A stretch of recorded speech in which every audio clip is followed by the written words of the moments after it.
Please welcome to the Explore Scientific stage,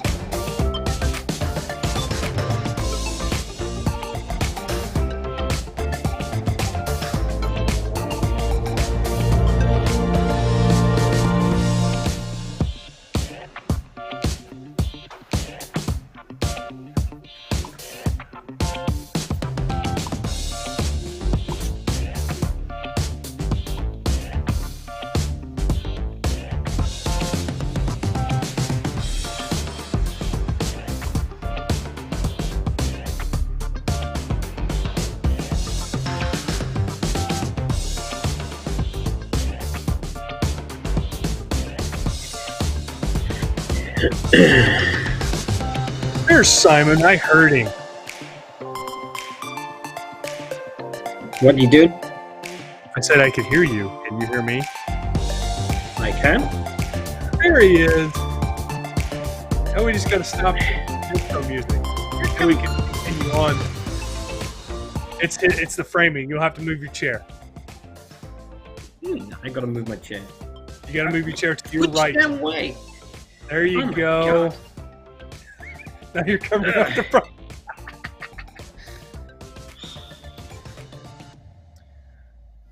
There's the music. It's gone. I can hear. Perfect. Good. Hi, everybody. Welcome back to another great episode of Focus on Astrophotography with Explore Scientific. Today we got a beautiful, wonderful ZWO rep. He is a glorious man. It's early in the morning for him, so I have to be gentle because he's only had one cup of coffee. Be gentle. But it's our very own Simon Lewis. Everybody that's familiar with the show knows that Simon Lewis is one of our ambassadors. Simon Lewis is the vice president of CAS, or Canterbury Astronomical Society in New Zealand. New Zealand is a long way away from here in the southern hemisphere. And he is apparently a little chilly because he has his brand new hoodie from ZWO and a beautiful AM5 mount behind him. But he's also got my mount. Other side, buddy. Other side. Remember, you got to go in reverse here. Other way. There you go. It's still early. We remember. Simon, how are you doing? And what's the weather like right there? It was a chilly night, so that's why I'm a bit wrapped up this morning, because it was down to about 1 degree Celsius. Real money. What's that real money? I don't know, 30? Something like that. Yeah. That's about, it was icy anyway this morning, so yeah. And it's a lovely morning. So I just been outside, so that's why I'm a little wrapped up. But it's starting to come to winter, so we're starting to get our cold nights, which is great. Now, obviously, here in the northern hemisphere, we're getting ready for galaxy season. What are you getting ready for in the southern hemisphere? Well, we're getting ready for our winter season. So when you get ready for galaxy season, we get ready for Milky Way season. So you're getting ready for the good stuff. In the south here, winter time is when our Milky Way is high in the sky, which is great timing. It means we get cold nights and icy conditions, and we get a chance to run on the Milky Way, which is great. So I've been actually running on a supernova remnant called Vela, which is in our southern sky here, and that's really quite an expansive supernova remnant. And what I've been doing on that is running on a part of it. It's actually a huge area. It's many moons width across the sky. So I've been running on a small part of it called the Spiral Flame, which is a really spirally looking wispy nebula, which is kind of my thing. I'm not, as you know, Tyler, I'm not really a galaxy guy. So, And that's a shame, because I know you have a 10-inch RC that you don't use, which is a dreadful shame. I don't get it. But you do have a 127, which you could use that for galaxy season, but you're infatuated with the Mission Nebula. You are literally infatuated. Granted, I would be too. There is a reason for that. There is a reason for that. The southern hemisphere has a lot of emission nebula. So for the viewers who not understanding, nebulas are made up of either like a reflection nebula like Orion, where the light is shining off dust within the nebula itself, or it's made up of hydrogen, oxygen, or sulfur. You can't actually see it sometimes with the naked eye, but using a monochrome camera and filters, then that reveals the makeup of the nebula, and that's what I like, because there's a lot of it. We don't get a lot of reflection targets here in the south. We get a lot of dark nebula as well. So I want to do the dark wolf. So you guys, if you look at the, that's a very good one. If you look at watch the screen, you should see any of the comments that I'm able to put up there for you. We do. We see them, Paul. We appreciate that. I'll answer that as soon as when they come up for questions. And I appreciate you pulling that up for us. So Simon, in case there are a few new members, which sometimes there could be, give us a little quick synopsis of who you are, what you do. I mean, obviously you work for ZWO because you have their stuff, but what do you do? What do you do? Well, in my daytime role, I work in IT and technology, but in my spare time, there's Annie. Hi, Annie. In my spare time, I'm an astro imager. Of course, as you said, Tyler, I'm vice president of the Canterbury Astronomical Society. I'm also helping you guys at Explore. So I'm an Explore Scientific Ambassador. But I also work for ZWO, and I'm basically one of their support team and product development team members. So I help them with supporting users every day, like you guys, supporting customers, but also working with the team on new developments, like, as you can see behind here, the AM5, which is the new mount that's coming from ZWO. And basically helping out a lot of people that are sort of wanting to get into astronomy and astrophotography. So we do a ton of outreach here in New Zealand, and that's something that really interests me. In fact, this evening we have an open night at the Observatory, do some training, and get the youngsters involved into astronomy. So kind of busy. That's why I don't find a lot of time for you. Oh, darn. I'm always helping everyone else. Oh, darn. It's the last time I let you use my telescope. On the list. How about that? Yeah. So in case Simon, and nobody knows, Simon uses my equipment when he has crappy weather. I allow him, which I may not anymore, to remote into my stuff so he can do some imaging, because I'm a nice guy. I feel bad for the poor fella because he's had crap weather. So but now that may be X-Nay. That may be done with. So I may be opening some new positions. Whatever. So Simon, we kind of talked a little bit about Amazon Live. On Amazon Live today, my camera will not stay in focus. It's bugging me. And the autofocus. Well, I'm busy. We talked about DSLRs and beginners. And I know we want to kind of put a series together here on the Focus on Astrophotography on that subject, starting from a basic tracker, which you have behind you over your right shoulder, and DSLRs. So I didn't know, you said you had a PowerPoint presentation. I didn't know if you wanted to bring that up and kind of go over what are some of the do's and don'ts, and what are some things to look into or look at when doing DSLR astrophotography. Yeah, I think one of the interesting things is over the last 18 months or so, we've had a massive interest in memberships to the observatory here, and I think one of the things that comes out of that is almost 3/4 of people that join are really interested in astrophotography. One of the things that I guess asked all the time from newcomers is, so what do I actually need to get going? And the answer is actually not a huge amount.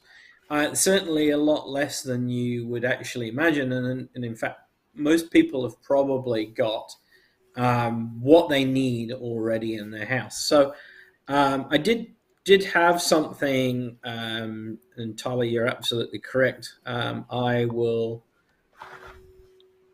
put up a little prezzo for you, and this is just really a high-level guide to getting started. Now, I would say the easiest way to get into astrophotography is just use what you've got in the home. And if you've got a DSLR or a mirrorless camera in your house, and a lot of families have bought mirrorless cameras, as a sort of camera just for taking pictures of the family, you've already got a good start to the equipment that you need. And it's just a little bit of technique behind it then. So, you don't need to spend a huge amount either. You can pick up secondhand DSLRs relatively cheaply. I bought a Nikon D5300 with a small lens secondhand for just a few $100s. That is more than enough to get you going. So don't sweat, buying lots of gear. Just really start with what you've got today. So, Tyler, me, I always love little anecdotes, and astronomy, impossible to understand and madness to investigate. And Sophocles, he was a great philosopher, but I'm not sure he was a huge astro imager. But he already understood in 405 BC that astronomy was pretty hard. So, so let's have a quick look then. So getting started then. So what do you need? How do I get going? What do I? What are the first steps? How do I find the right settings, for example, to take your first shots? What should I be considering when you go out and doing your first shots? Invariably, if you're going to do astrophotography, you're going to, at some point, and very quickly, want to look at some software and tools to help you. Even at the basics, just pulling images off the camera and actually putting them into a JPEG to put onto to put online. And I've got some ideas for further reading, and you can download this presentation. So if somebody wants to use this presentation to help them, as a reference guide, then you can do. All right. So how do I get started? Well, I would always say, one of the biggest things that I see for beginners is they go online, they look at all of the wonderful vendors of equipment, they do a lot of reading online, and then suddenly they're out spending tens of thousands of dollars, and then they are stuck because they don't have the basics to help them. So my first advice is really do start with the basics. Do not get into aperture fever and equipment fever, buying all sorts of stuff that you actually don't need and also don't understand how to operate. And that's not being derogatory. There is an awful lot in terms of astrophotography to get going, to know Indeed. what to do. Yeah, and I feel like you've told me. Sorry? I feel like you've told me this walk before you run kind of deal, time or two. That's right, and it's a really, really important lesson. And it's easy. I'm just as bad as the next guy for gadgets, and that you will end up, and I see it a lot. If you go onto any of the astronomy secondhand pages, they are full of gear that people have bought, don't know how to use, get frustrated with, and then they leave the hobby because they haven't got the basics in. I also think you should decide on an area of interest. When I say an area of interest, even with the DSLR, you can do Milky Way photography, for example. You could do planetary. You could do moonshots, for example, or you can do just basic landscapes. You don't need to do just shots of the night sky and the Milky Way. You could actually do combinations, and do a lot of people do lots of landscapes, for example, where they've got the ground, also in the shot. And they go to very, very nice areas, very picturesque areas, and then take pictures of that with the night sky behind it. But I would say it would be good just to focus on an area of interest and concentrate. Budget is really, really important, because that will decide the path for you.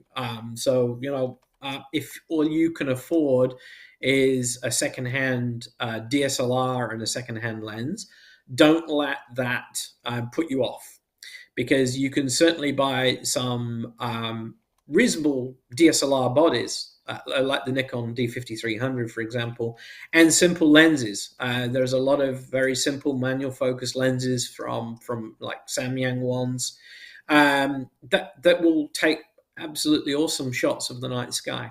And even you can just start with what you've got. So if you have a family DSLR with a fairly typical lens on it, just give it a go. Just take it outside. I would say the best thing that you can do is to buy a tripod. That shouldn't cost you too much in terms of buying a reasonable tripod. That will really help you. And you could also buy, for example, what we call a ball head, and I'll show you that when we finish the presentation. But that's a small, flexible head that will allow you to point at the sky. And that will give you a really good start. That's all you need. You need something stable to put the camera on. And I have seen people put the camera on top of the car with a beanbag, for example, holding it up. Patience. I think, Thailand, remember that word, patience? What's that? We talk about that a bit too. Yeah. What's that? What? Patience. Be prepared for lots of trial and error. Astrophotography is not an instant gratification hobby. It takes patience, it takes time, and it takes learning. But that is the fun of it, really. You can learn a few basics, you can build on those, you can grow as your budget and skills and allow. You can put as much time into this as you want. And you can make it simple and easy, or you can make it quite complex. And don't worry about the last one. That's actually aimed at our guys. But reach out. We can help you on these shows, and we'll work over the next months. We'll work on setting up this gear, what skills that you need, what equipment you might want, and guide you to what you should buy versus what you should not buy. So that's an interesting one. So what gear do you need? Well, I remember what I said, start with the basics. What we've got on the right-hand side here is not what you need to be buying. Just really keep things simple. First thing is work out what do you want? What do you have available? So if you have a DSLR in the house, use that. If you have a mirrorless camera, I use a Sony A7 III.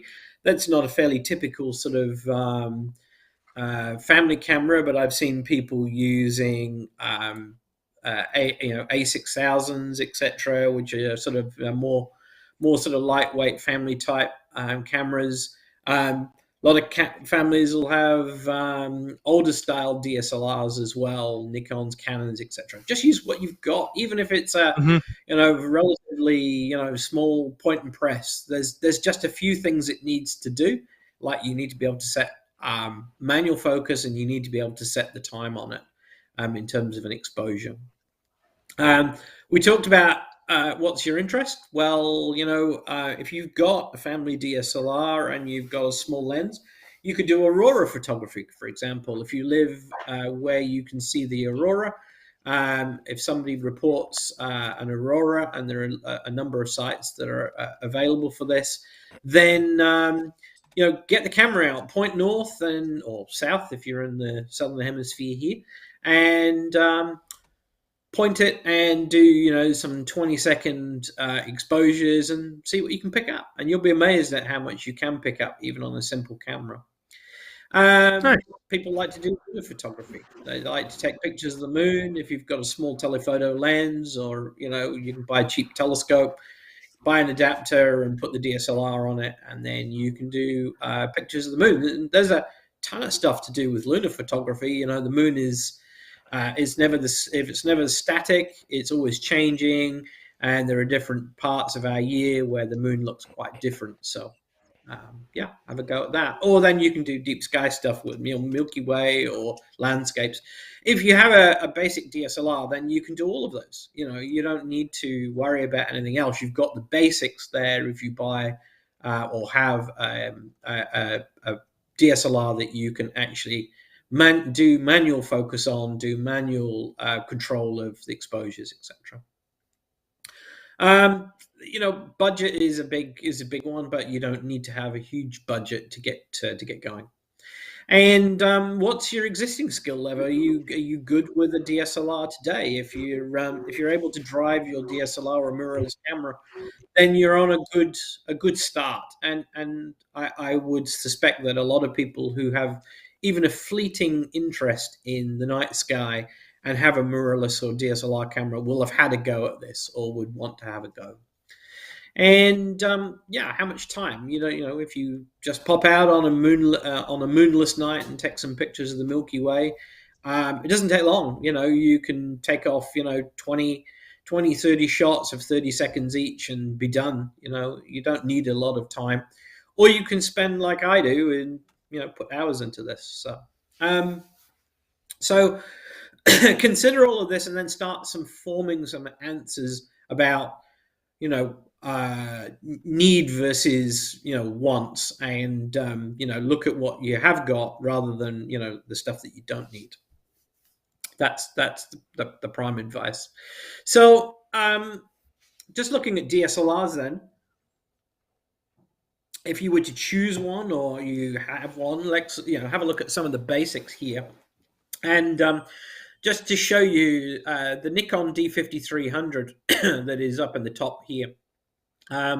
If you look at that Aurora picture, that was taken 30 seconds on a tripod outside the back of my house. Excuse me. And just pointing south on a night where there was no. I have a question. Yes. On the Aurora picture, is that the large Magellanic Cloud? Yeah. It looks like a large it is. Magellanic Cloud. That's what I figured. Okay, yeah, continue. It is that. And yeah. Yeah, that's a good. That's for the northern readers and viewers.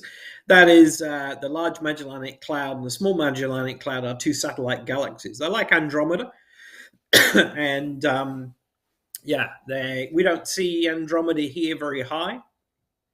It can be only about 8 or 9 degrees above the horizon here in the middle of summer. So, of course, it's light at night in the summer here. Excuse me. You gonna be okay? Yeah, I'm okay. Still upright. Okay. So is that the reason why you use my equipment, so you can see Andromeda's galaxy, even though you said earlier you don't do galaxies, but you will for that one? No, I don't think I've ever imaged Andromeda on your setup. That's true. So in terms of choosing a mirrorless camera or a DSLR camera and working out whether it would work okay, most family cameras come with some kind of kit lens. And when we talk about a kit lens, we mean a lens that comes with the camera off the shelf. It may be a small zoom lens. It may be what we call a prime, i.e. just a fixed focal length, like 50 millimeters, etc. They're great to start with. A wide-angle lens is a help. You can buy some fairly cheap but good lenses, like the Samyang ones, the manual focus ones. They're only a few $100s, but use what you've got. If you have access to a wide-angle lens, then that's a good help. And when we say wide-angle, anything like 18 millimeters, 20 millimeters, or even less would do fine for Milky Way. I think the Aurora image there, I think that was on an 18 millimeter, 10 to 18. I think that's what that was on. So what you're saying is, Simon, a 24 millimeter would be okay. like the one I have in my hand. That would be fine. Just use what you've got. At the end of the day, Yeah. you know, the only thing to remember, and we'll talk about that. Yeah, the only thing we'll talk about in terms of focal length is the longer the focal length, the less exposure time you're going to be able to do untracked. And when I say untracked, I mean if you put a camera on a tripod and just point it at the night sky, there is what's called the 500 rule. Basically, you do a little bit of maths. Basically, divide 500 by the focal length, and that'll tell you how many seconds you've got before the stars start to blur. And what'll happen here is that if you can do a little bit of blurring, that's fine. Basically, the stars are moving in our night sky. So the longer the focal length, the less time you will have. So a wide angle is a little better. So see what you've got, use what you've got. If it's a 50 millimeter, hey, just use it. We talked about a tripod. If you can get a basic tripod, then that will really, really help you. Stick it on top of the car, on a fence post, anything that will keep the camera steady and not your hands, because you can't keep your hands steady for that long and you will get blurred images. So put it on a fence post, top of the car. I've seen people use a kid's beanbag, for example. You call them beanbags, Tyler? I don't know what you call them. Yes, we call them beanbags, lounge chairs. Beanbag, yeah. So even wheat beanbag, wheatie bag, wheat bag, anything, these kind of things they use for heating up and keeping your shoulder warm when you've hurt it, that kind of thing. You want to be able to do a timed interval. Now, most DSLRs can do like 30-second intervals. If you can't, don't panic. Almost invariably, most cameras have a port where you can buy what's called an intervalometer. They're usually pretty cheap. I think I paid about $15 for one for the Nikon. That will allow you to set longer timed exposures. But remember what we said about the length of time that you can expose before you get blurred stars. But we'll talk about how to get around that later on. You want to be able to set manual mode. So you're not going to be able to autofocus. You're going to have to set manual focus. You're going to need to do that in the dark. So you're going to have to learn or set it up beforehand, do it in the daylight, and play with it. So you're going to need manual focus and timed exposures, and that's going to mean some settings in the camera need to change. Turn off all the noise reduction in the camera. You don't want noise reduction on in there. Just turn those off. Some have long exposure noise reduction. Basically, you want the basic raw image. That's something else. You should not shoot in JPEG. Find in the camera where you can set raw mode and shoot those. So you want raw, no noise reduction, everything turned off, basically. And using that, you can really shoot just night sky, aurora, Milky Way, etc. And sky around your northern your northern pole. That's a good area around the North Pole because basically that's where the sky moves the smallest amount. So that's always a good start. Learn how to stack and process. Taking one image is fine, but if you want to bring out a lot of detail, then we have a technique called stacking. And basically, you will take, instead of one 30-second exposure, you might take 20, 30, or 40. And then you will integrate those into one image, and the software will align the stars. And instead of 30 seconds of data, you will have, maybe a couple of hours.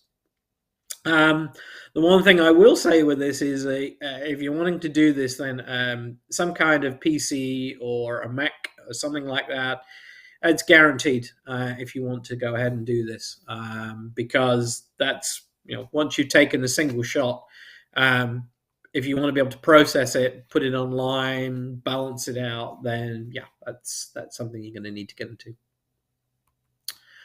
So here's not Tyler, by the way. This is a much smaller person than Tyler. Here we are in the night sky. So got his tripod. It's got a camera all set up for manual focus and 30 seconds exposure, wide angle lens. And what about the person? Well, there's some things that you need to take care of as well. If you're going out into the dark, then you need to be prepared too. It is cold out there. It is dark, and that's something that you need to think about as well. Particularly if you're going out into darker areas, you don't need to go out into the middle of nowhere to take pictures. Even the local park would do okay, but you do need to stay safe, particularly if you're out on your own into quiet areas at night, and you also need to stay warm. So hats and jackets, and keep things like the camera battery in your pockets if you've got spares, because camera batteries don't last well in the cold. So you need to think about that as well. So how do we set up the camera then? So as we talked about earlier on, you're not going to be able to use any kind of program mode or any kind of preset that is usually on the camera. You need to be able to choose a fully manual mode. So that's something that you need to investigate. Most of the cameras have an instruction book. You need to be able to find out how to set manual mode so that you can set both the aperture and the shutter speed. And you will want to do long exposures. 30 seconds is a good start. So find where on your camera there is the interval timer and set that to 30 seconds. Some people, it might be called bulb mode if you're using an interval timer as well. You need to be able to focus in low light. So autofocus is not going to be working. So you need to find on your focus menu how to set manual focus. Some lenses have a little slide switch on the side of them to set manual focus as well. So that's something else you need to look at. You need to be able to adjust the focus manually, and you need to be able to set the time manually as well. And you really don't want things like some cameras have a little focus light to illuminate the subject, and you want to be able to turn all those off. And on the Sony A7, the good thing about that is the viewfinder is really good at night in low light, but you may find that your camera is not. So what you can do is you can set that up in the daytime and then use a little bit of tape on the lens, on the focus ring, to show you where the infinity focus is at night, so that you don't need to go stumbling around in the dark trying to work out whether you're in focus or not. One important thing is look for the ISO setting. So this is the sensitivity of the camera. I would not bump this up a long way, because higher ISOs, unless you have a really modern mirrorless camera, they generally introduce noise. So try and minimize the noise. You're doing long exposures, so if you can shoot somewhere around ISO 800, most DSLRs are happy at that. Mirrorless cameras, you can shoot higher normally and still have relatively good noise reproduction in the image. So finding the native ISO of your camera is also going to be great.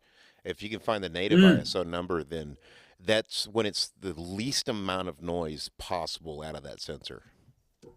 Yeah, absolutely. Who's that talking? I can't see on the screen. You can't see him because he's the guy behind the whole thing. Oh, right. Okay. He's that guy. I have a microphone, but no camera. So most dangerous thing ever.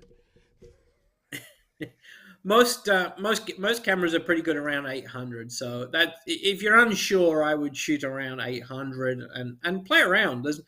The great thing about this hobby is that there is plenty of room for experimentation, and nothing is right or wrong. Just have a go. If you shoot at 3,000 and there was a ton of noise, or you shoot at 400 and there's not a lot of data, just play around in between. You'll find the right settings. And just also make sure you select raw format, because you don't want any processing. You don't want the camera messing with the image. JPEG is a compressed format as well, so you won't get the best reproduction out of it. So shoot in RAW, and make sure all noise reduction is off.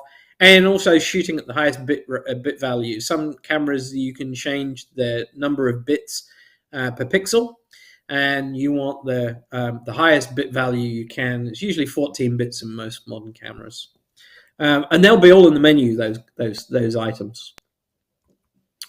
As we talked about, setting up the day. Manually focus on a distant object, something like telegraph poles or a radio tower or a roof, some distance away, even mountains if you've got them. Find the focus point. Make a note on where it lies in the focus ring. Even a little bit of tape will help. White tape's good, actually. If you use white tape, make a little. Some people even mark their cameras with a little bit of paint. For example, just a little dot of paint, so they know where it is. You want to shoot the widest aperture you can. So some kit lenses, they will go fairly fast. And I would say that not all results at the fastest aperture are the best. Sometimes it's good to shoot a little bit more closed down, maybe f4. That really depends on the lens. Modern lenses are getting much better. Sometimes when you look at the stars on fast lenses, you'll see strange starbursts around bright stars, or you might find in the corners, you'll find dark areas around the corners. So you need to have a look and have a play with that as well, and see what works best. Before you go out on your first night out, make sure you've got a memory card in the camera and that your batteries are fully charged. You would not believe how many people have gone out to shoot big auroral storms and got down to site, found that you don't have a memory card in the camera, and you don't have fully charged batteries, or you've forgotten the lens, and you'll be amazed at how often that happens. So have a little bag with all this stuff in. Make sure you've got memory cards and camera, batteries are charged, and do all this in the daylight. Have it all ready so that if you do want to run out and get a shoot an aurora, you make sure that you've got everything ready to go. Now, Don't Simon, try and also do. Say again? I said there is a question. Just go ahead and finish your sentence. I'm sorry, I didn't mean to interrupt you. No, it's fine. And as I say, don't be trying this all in the dark for the first time on the side of a hill, freezing cold, wind howling around you, surrounded by other photographers. You're waving your torch around, trying to get everything set up, and you're getting frustrated, and you go, "Oh, what the heck?" Where's the manual for my camera? How do I set this up? And do it all at home. Do everything, test it. There's no reason why you can't just go out in the garden, set this up, and actually, just try it for the day, and then go out and shoot some at night, and then you can actually just test it yourself. So sorry, Tyler, what was your question? No, you're good. Russell Parr is wanting to know, if you don't yet have a camera, is it better to start off with a DSLR or just pony up and get a dedicated camera, cooled camera like the 183 MC Pro or the 294 MC Pro? I would say what we're talking about here, is just getting into astrophotography with what you've got. If you've got something at home, have a go. If you can borrow something, have a go. Having cool cameras is great, but there's a whole lot of complexity that goes behind them. I think the idea around this is, if somebody comes up to me at the observatory and says, "Hey, I really want to get into astrophotography. How the hell do I get started?" you can learn a huge amount just finding a DSLR, putting it on a tripod, and taking some pictures and playing with those without a massive, investment in time and money. Buying cool cameras and working out how to connect them to lenses, etc. That's that's something you can definitely do as an advanced. I personally, I would say to anybody that's wanting to get into astrophotography, you want to dabble, go in cheap, use what you've got or what you can borrow, and then work it from there. You'll learn a lot, and it won't cost you a lot of money. Alrighty, so you've got everything set up. You've got your cameras charged, and you've got everything in your bag. So what are you going to do to take those first shots? And just ignore references here to the to the Southern Cross, because that's where our southern pole is. So set up your tripod, find a sheltered spot. If it is windy, use the car, for example. But don't worry too much about the wind. As long as it's not howling hurricane or tornadoes or whatever, you'll be fine. Mount the camera and make sure you've got the lens set to the infinity focus point that you said earlier. As I say, if you want to shoot towards the South Pole or the North Pole, that's a good place to start. If you want to shoot the Milky Way, just point it up towards the Milky Way, and don't worry too much about composition. So we have a question. This is Paul. I have a question here from the internets. Do you advocate, this is Dave NG, he says, do you advocate the rule of 500 for setting a starting exposure time, 500 divided by focal length equals EXP in seconds, exposure in seconds? Yeah, I mean that's a good one to understand, because if you know how long you can shoot, if you have a longer focal length lens, you may be tempted to shoot and go, "Oh, great! I can do 200 millimeters. I can really zoom in on the Milky Way here," but you will be down to just a few seconds in terms of exposure. If you try and do 20, 30 seconds, you're just going to get blurred stars. That might be a bit of a problem if you don't understand that. So it is good to have that in the back of your head and at least go, on this lens, it's wide angle. I can get a full 30 seconds here, which is great because then I can just run 30 seconds. If it is a longer focal length, you might go, oh, I need to reduce this to 15 seconds or 10 seconds. But then you may not be seeing a lot of data. And you may be wondering why you're not seeing a lot. So it is worth having in the back of your mind.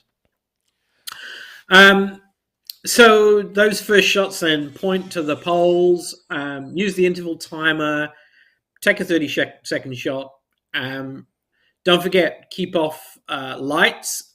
You'll be amazed at how much light the camera will pick up during that 30 seconds. And I always carry a red head torch with me. That's always handy, but I generally turn it off when I'm shooting. And I would suggest the first time you go out, do this on a moonless night, because anywhere more than like a half moon, it will be like daytime out there. It really will be. 30 seconds, you'll have not a lot of Milky Way, but you will have a very, very bright background. Check the image on the LCD when you've done. You may need to adjust the focus slightly. You might want to use a live view. The the Sony A7 has a really, really great night mode that you can actually really focus the stars on just using the viewfinder. It's the first camera I've ever had that I'm able to actually focus on the stars using the viewfinder at night. So I've got a question about the A7 III. Yeah. Well, that's what we shoot our videos on. I personally own the camera. Yep. I think Tyler has one as well. And he does, because he bought one after I bought mine. Anyway, But I've gone on the forums and done a lot of research on this, and they do claim that the Sony noise reduction does tend to eat the stars. I think early versions of the A7 software did. I think that has been, I can say with mine that isn't a problem. And I turn off noise reduction. I just shoot basically raw frames with no noise reduction. I don't have any issues with it. If you go online these days and look at if you look at the forums, the night shots that people are producing with the A7 series, really good. I think the early versions of the software did have some overly aggressive noise reduction. I've found it to be quite good myself, but I'm not an astronomer. I'm a night photographer, but I'm doing things like, special camera tricks and long exposures of, planetary stuff. But not planetary, but landscapes and things like that. So, but I was just curious, it's a really good interface. And if one thing you do have to check on that camera whenever you're into your picture settings, you can turn it. You have a choice between RAW and compressed RAW, and that's compressed RAW is just for people who don't have a large enough SD card. I would rather sacrifice my ability to take 2,000 pictures versus 400 pictures. You're still taking 400 pictures, but leave that thing on just regular RAW, not the compressed RAW. Yeah, it is really important. There's no compression, no noise reduction or anything. Just capture the night sky and then worry about that in post processing.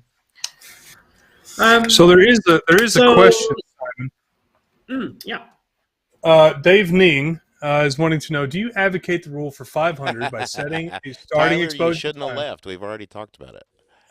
Sorry. Yeah, that's exactly what we talked about. Never mind. Carry on. You asleep for the last 10 minutes? I had to go get. I had a previous boss that works for a certain food distributor, and they brought me a whole bunch of steaks, and I had to get them. Oh, now you're rubbing it in. You asked. Sorry. Give me steaks. Yeah. Give me steaks, please. Well, y'all are hateful. You could have told me about the comment, but you didn't. Well, we didn't know you were going to do that. Yeah, well. Cool. But anyway, carry on, Simon. Very well. Time. So, so use the interval timer. Take a 30-second shot. Just take a picture and have a look and see what you're getting. You may need to adjust the settings to suit your in particular setup. You need patience, Tyler. Patience is the key. Take your time. Be prepared to spend time finding the best settings that work for you, work for your camera. Do some test shots. Learn how to do it in the dark, and then go away. Go be creative. Try the Milky Way. See what you can find. There is a ton of stuff along the Milky Way.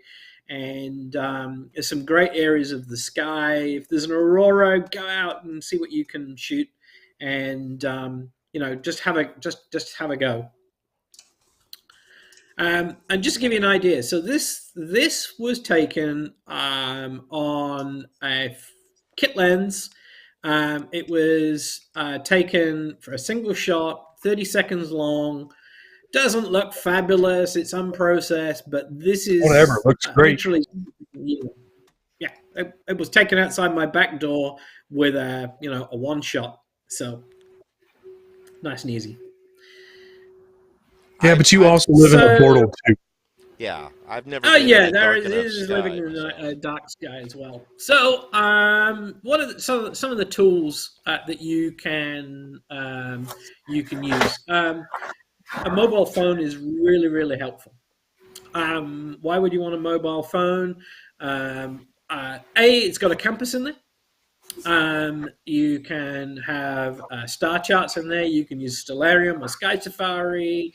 And there is a really, really great tool now, and the name is absolutely escaping me, but it's an app that you can show where the moon's going to rise, where the Milky Way will be. Sky Safari? And No, it's not Sky Safari, and I don't have my phone here to double check it. I will I will get this added to this because it's a recent app, and it's absolutely fabulous. If you want to plan, you can use it to compose your shots and work out where the Milky Way is going to be at particular times, so that you can you can set up your shot beforehand.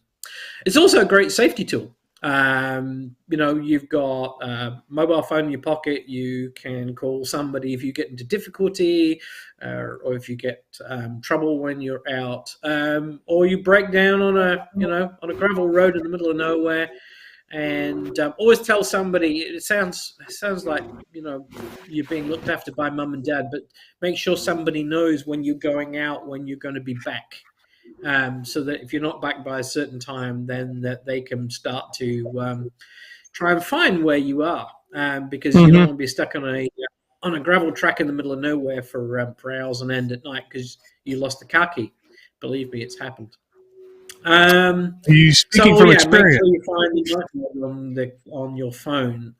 Most of the iPhone and the Android, you can actually put a color cast on the screen, a red one. That will help your night vision too. Make sure you dress for the occasion. A lot of times out, it's going to get cold, and it will get cold very quickly. Be prepared for inclement weather as well. And I would say, read up, do some tests, read more, do some tests, and basically build up your knowledge from there. I've got a bunch of resources at the end of this. You can join CAS if you want. I would be reading. Happy if you would. Reading. What is reading, Tyler? You're reading, not calling. I learned by reading. I'm an old Army vet. I learned by trial by error or trial by fire. There's no reading. That I can totally relate to, being your mentor. So you've got the camera. You do some night shots. So what would be your next step? And let's have to talk about that. How would you get a little bit more advanced? Well, you might want to add a more specialized wide angle lens, for example. You can build on that basic system. The intervalometer will allow you to do longer exposures, but just remember what we said about star trailing. And one of the most important things I would say is think about dew control and dew heaters, because when you're out at night, I know it's a constant battle here in New Zealand, for example. It will get dewy outside, it will get humid, and you will end up with the lens fogging up. Just use a small heater, not massively big one. I did see a very, very expensive lens that was melted because somebody plugged a 5-volt USB heater into 12 volts and did some really, really incredible damage. You wouldn't be amazed at how much damage that would cause. So just use a small, invariably it's going to be battery powered.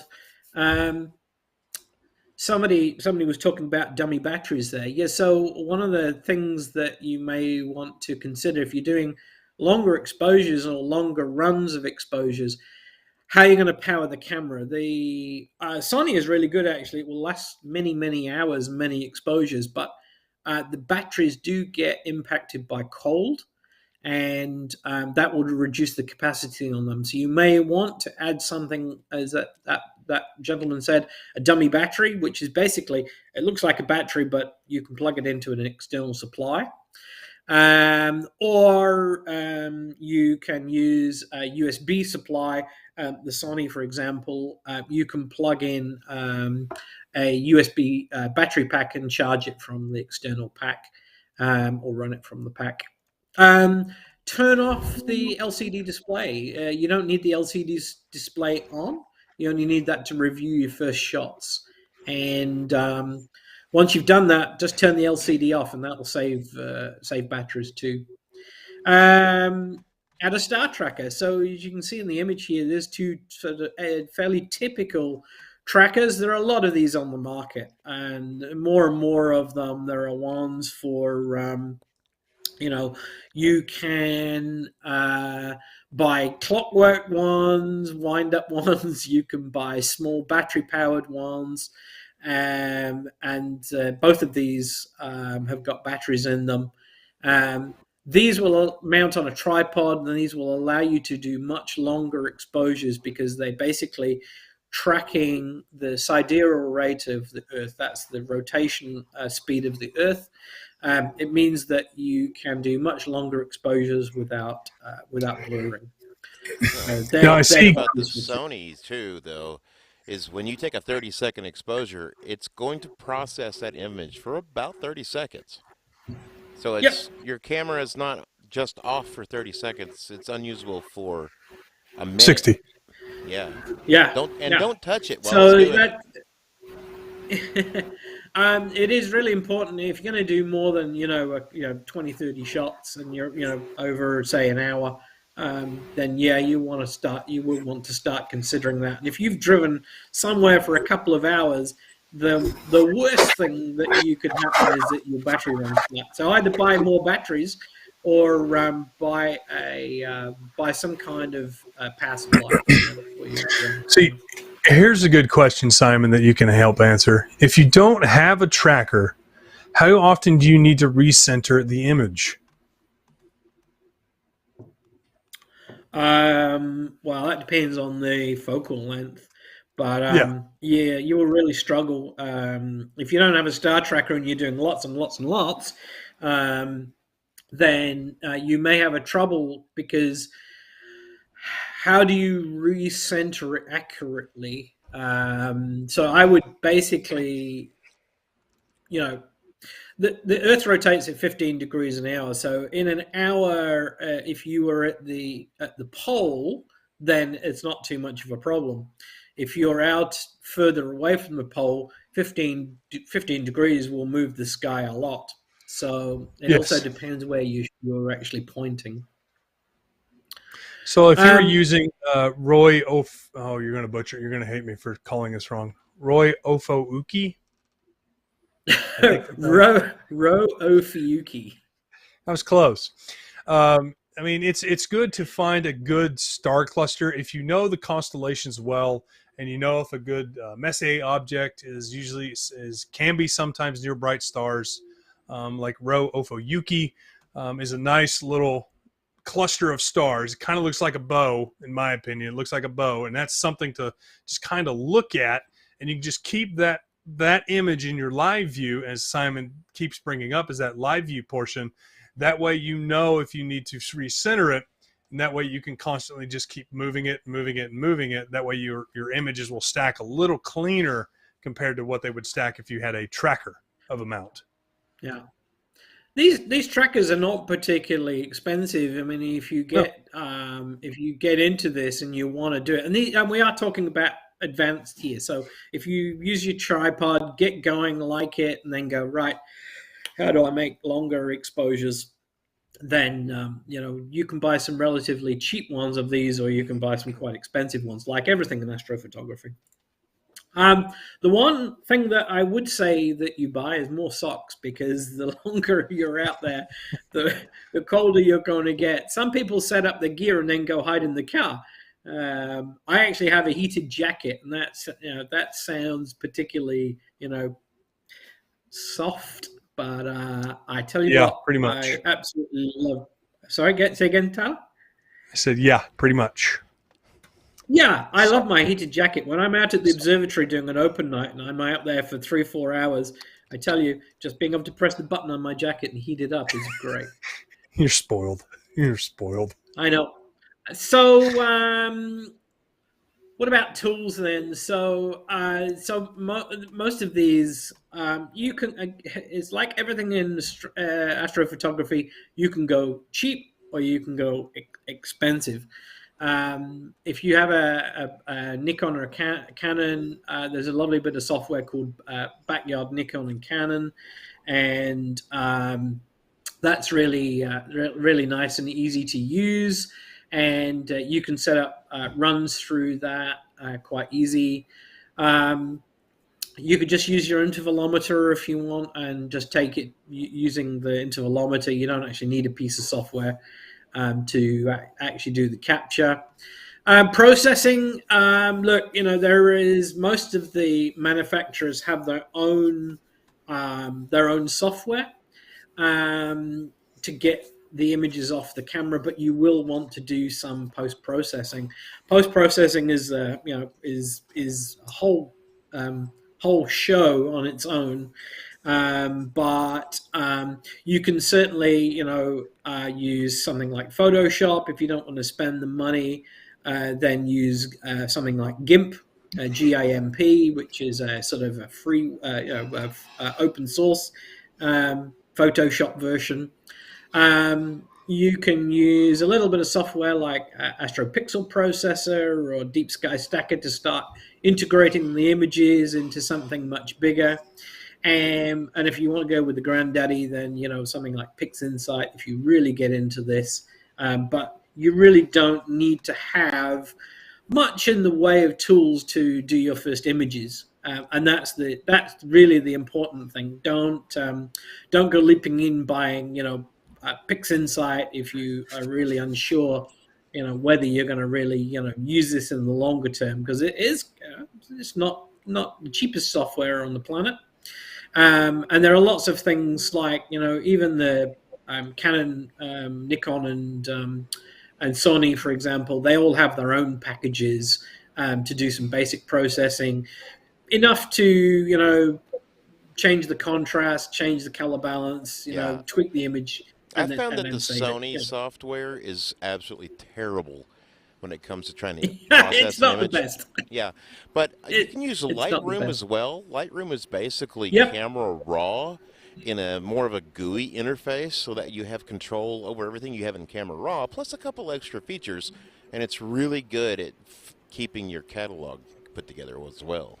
Yeah, so I think the bottom line is that you don't need to spend a huge amount. Use the tools that you've got to get going. If you don't have anything fancy, don't worry. Use the free tools available, and then build up. If you decide that you really want to do, get into astrophotography, you really get the bug, then you can start looking at something more advanced. But don't go leaping out and buying very expensive packages on day one. If you're not a very good driver, you shouldn't buy the fastest Ferrari they make. That's right. Yeah, and I would say that some of these packages are really quite complex, and that can be a level of frustration on its own. So, software creep is a thing. Alrighty.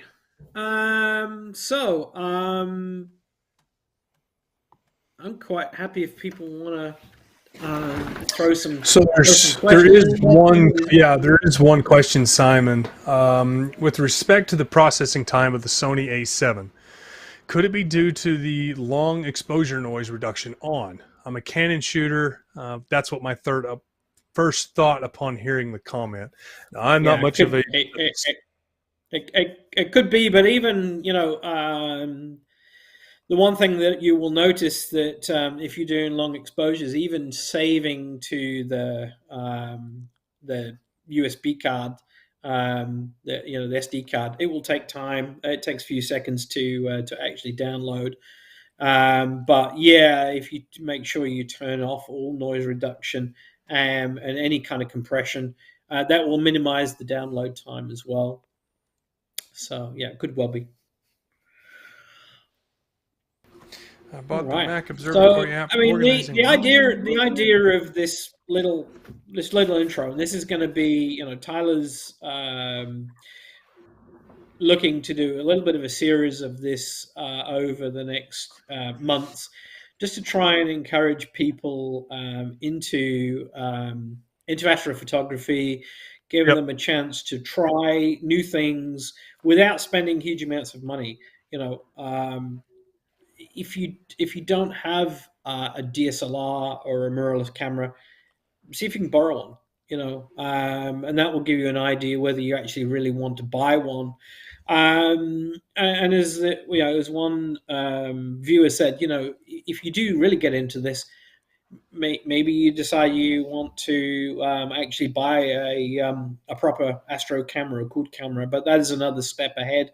But we'll talk about that in future programs as well. Is like that's a challenge on its own. That's a deep. Because one of the questions I get answered all the time, asked all the time at the ZWO is, which camera should I buy? And that's a whole presentation on its own as well. Yeah. But Simon, I appreciate that we were able to get you finally on. We got everything worked out. I told you, everybody, we'd do it. We'd get it done. Well, almost. I'm not so sure about the background of my lounge here, but hey, we were the able content to versus key out Tyler earlier today, so I think it may have just been a software setting that I was able to overcome. Yeah. Well, we can try next time. It's easy enough to put up my green try screen. next time. So rather than... We just got to make sure that my other shows don't overlap. That's all. So if anybody's got any questions, I will. Tyler, I don't know how you. I'll talk to you after where you want to put this link up to the presentation. We can do that. And I was trying to rack my brain. I think that piece of software is called Photo Pills. I think, if I recall. And that's an interesting tool. It wasn't the cheapest app store software, but it was really good if you're going to go out and actually set up a shot and know where, for example, a rising moon is, and then you can put that on your phone.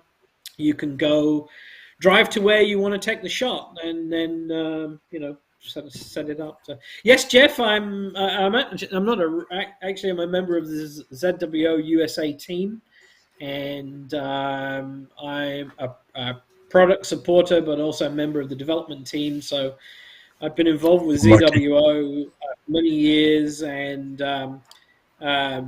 Sam Wen and I actually, when he visited me here in New Zealand some years ago, we spent a couple of afternoons in the summer sunshine here in New Zealand with a piece of paper and setting out how to create the ASI Air Pro, and that was conceived here in New Zealand. So, and I got involved with ZWO then, and I'm pretty much full time in terms of supporting customers, but also working on development. So, as Tyler said, I have the AM5, which is the new lightweight harmonic mount that's coming from ZWO. Lucky. Yeah, you can see his green. Look at that face. Lucky. Don't pout. So we're getting a lot of comments, Simon, about that slideshow. So I may just make a like a Google Drive doc, and just you and me on it, and then we can do it that way. And if anybody wants it, I can just email me or message me on Facebook or So you can find both. You can find Tyler and I on Facebook, and if you really are interested in astrophotography, just reach out, message us. The presentation is on the Canterbury Astronomical Society site as well, but I'm not sure it's in an area that the general public can get to. But we'll work it out with Tyler and create a little area that you guys can actually download this. So that's it really was. It's a few years old, but the content is as relevant today as it was then. Jeff says he's allergic to Facebook. Yeah, Jeff knows how to get a hold of me. The double-edged sword. It's got its benefits, but it's got its downsides too. But yeah, I'll have to figure out how to put it on the website. Yeah. I would. Well, we could put it on the AstroWorks website if you want, or you can put it Yeah, on the won't you ES site. I actually don't mind. let's that would probably be the easier option. Do the Astro World. Just share your screen again, let people know how to get to our website, and that way we can make it a downloadable link later today. Yeah, That I would can put actually it be a on, and lot we easier. can you can share it. And look, feel free. I'm very interested if people have got areas of astrophotography that they want to cover off. They've got questions about how do I do this? How do I get into this? What equipment do I need? More than happy to cover that off. I think most we've got pretty much the knowledge to cover off pretty much everything. And yeah, so if you've got one of these, go out and shoot. You don't need nice and shiny as this. Oh, we were talking about ball heads. This Yes. That's a ball head. So this I need would to get fit one on of the those. standard tripod. You can undo this mount, and it will actually bend around so that you can go and point at the night sky.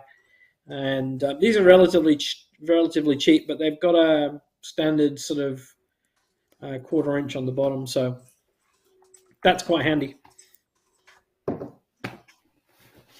So talk about the website and where the article can be shown, if you don't mind, and that way we can wrap up the show because I gotta go hang out. Have a look at astroworks.com, and I'll put a link up there, and I'll stick it on the front page so that we can put it up there, and I'll people do can go find the this, information.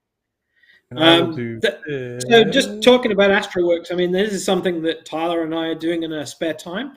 We initiated this just to basically Hang on, for give it a beginners. It should go over. I feel like I'm falling into this hole. Well, it didn't work. Dagnabbit. Hang on, I'll fix it. Darn thing. Fix it. I'll fix it. Yeah, the idea around AstroWorks is really about just literally getting beginners into astronomy, and that's not just about astrophotography. This is a focus about astrophotography, but yeah. It really So again, that is bringing... AstroWorks with a Z, right? .com. Yeah. So we've got some reviews up. If people want to look at reviews, of course, our ugly faces, because here we are. A little bit of both, a little bit about both of us, and that's our website mainly. So we're going to put the slide presentation. We'll put it up here. I will share the link in. You can also post the video using the HTML if it's your site. Yeah, we can do videos too. Yep. Robbie's got a question. He says, "How do you stop throwing money at astrophotography?" Don't know. Good luck. If I find out, I'll let you know. Where's the sweet spot between images are great, but I'm not in the poorhouse? So that really depends, Robbie, on how far you want to go down the rabbit hole. If you want to stay shooting with a DSLR, buying a high-end mirrorless camera, a good lens. So, for example, the lens here I've got on the Sony is a G Master. It's a 14 millimeter. It's f1.8. It shoots pinpoint stars, but you're talking, a couple $1,000s for these damn things. But that would be the pinnacle. You can buy a really good mirrorless camera. Still DSLR photography. You can buy a tracker, star tracker. That would get you pretty much top of the pile. Then you can, if you want to start doing panoramas, for example, you can start, moving the camera or doing slow-mos. That's kind of, the top end of mirrorless and DSLR photography. But, there's nothing to stop you getting small mount like the AM5 behind here with the telescope, putting your mirrorless camera on there. But then, you'll want to start buying, cool cameras. But where do you stop? Where do you stop? I don't know yet. Don't. I haven't found out. I hadn't found the end of that hole yet. No. I mean, Robbie, Jeff made a great point. Don't pay attention much to social media. Social media will get you down a rabbit hole that you will never, ever, ever get out of. Find something that you want to do, whether it be planetary, terrestrial, bird watching, landscape photography, just Milky Way shots, deep sky objects. Find something that you want to do and say the heck with everybody else. First, you got to get good at the craft. It's really about what makes you happy. If you look at images on the internet and you think, like, I want to be shooting magazine grade images, then, be prepared for a good amount of expenditure and a fairly long learning process. If you just want to go out and shoot some Milky Way pictures and go, hey, look, I shot some pictures of the Milky Way. I don't have a tracker. I just have the family DSLR. There's nothing wrong with that either, really. I always wondered if you could put a Hasselblad on one of the telescopes. That'd be interesting. Well, early astrophotography didn't use digital. It was using plates or large format cameras. So I'm probably sure that at some point somebody's had a Hasselblad on a telescope. That's that and the Reds, the Red Weapon, I think it is. The Red cinematic cameras. Yeah, so they also take super high resolution, like 34-bit, whatever it is, color depth, craziness, because they're, it's what they do. Well, when you buy one, Paul, we'll try it out. I almost bought one. The brain is only $25,000, but if you want it to work, you got to spend another $115,000. That's it. You That's can do all. That's it. And that's the great thing about astrophotography. You can buy a secondhand, DSLR body, buy a couple $100 lens, and buy a tripod, and you can take some fantastic images. I would say that one of the biggest things that you can do if you're really interested is go find a local expert, or go buy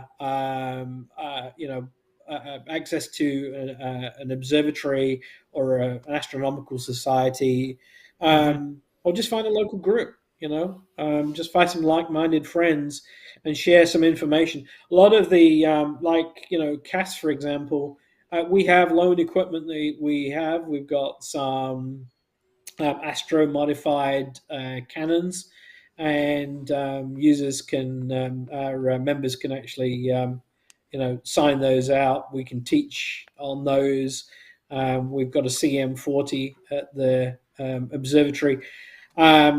You can get into astrophotography. You don't actually have to buy anything if you know the right people.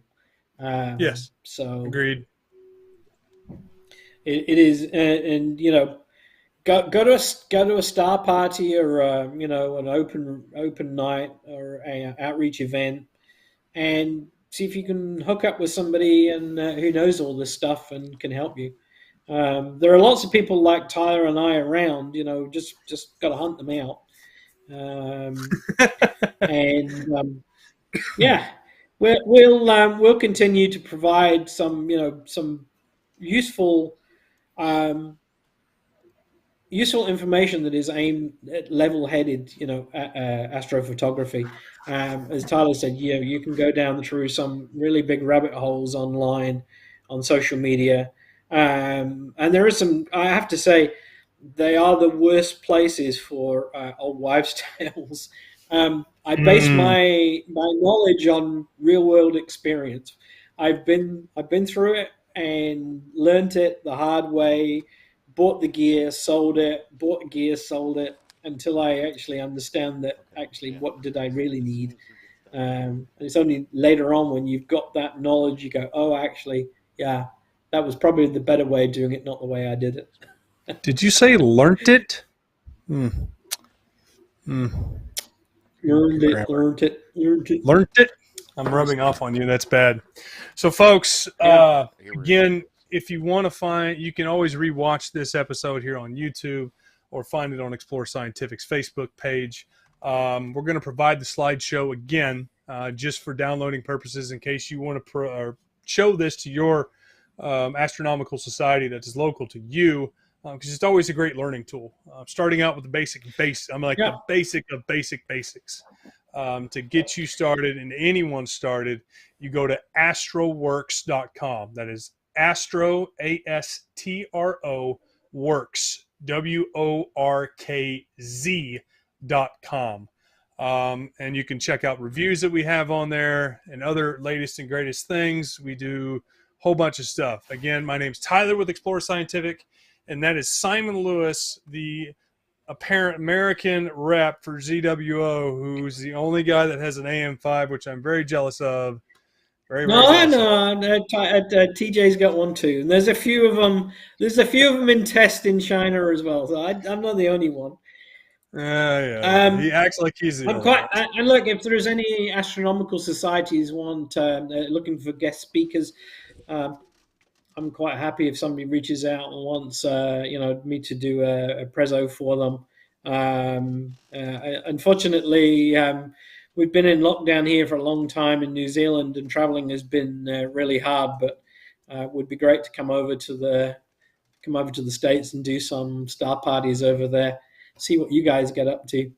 All you gotta do is get on a I'm looking forward to the day Tyler comes down here as well. I got a few astronomy friends who waiting to get down here in New Zealand. It's actually kind of cheap, Paul. From New York to New Zealand, it's $1,000 one way. That's round trip. It's I'll be one way. Yeah, it's a one-way trip. So it's $2,000 plus tax. That's cheap. Yeah, I think we're really the airlines and are really interested to get people active again traveling. Plus, I can see Simon's native homeworld. I can see Simon's native village. He has to put up with every day.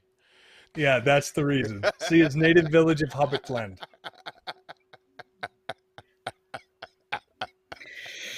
That's right. That's where the hobbits live.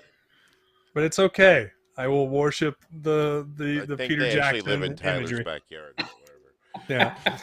So again, guys, we appreciate everybody tuning in, and we ran a little bit late, but I figured we should have because last week we didn't have a show. So I can't wait for next week when we have Simon back on to talk a little bit more about getting started. Me and him will have to get together sometime this week because I have a weekend. Actually, we will not have a show next week. Me and Kent are going to be doing we're going to hopefully, depending on the Wi-Fi connection there, we're going to be doing Stars and Sauce, which is a local outreach program where music, astronomy, and a bunch of other things that are going to come together and learn about stuff. We're going to be doing solar events, kind of Messier walkarounds with a 20-inch Dob, and just a whole bunch of stuff, classes, getting people into astronomy. And we'll hopefully, if the connections are well, we could do a live broadcast from there. If not, then I will do a whole bunch of pre-recordeds, push it out to Paul, a wonderful director that has put this magical show together, and he can get something together hopefully by Friday. Are you needing something from me, Tyler? I don't know. Usually I don't get compliments from you unless you need something. Not yet. Just in due time. There is next week. But there is no show, Jeff. Not like there is now. We're going to be doing, it's me and Kent's going to be doing a live event. We go out Thursday evening. Well, Thursday midday. Start setting everything up. I'll probably do some pre-recordings there of what we're doing, how we're setting up, what we're getting ready for. There'll be music probably in the background, so we'll just have to see how it goes and go from there. But again, that's Simon Lewis, the latest and greatest vice president of the Canterbury Astronomical Society. I'm Tyler with Explorer Scientific, and the magic dark voice that you hear in the background is Paul. He is amazing at what he does.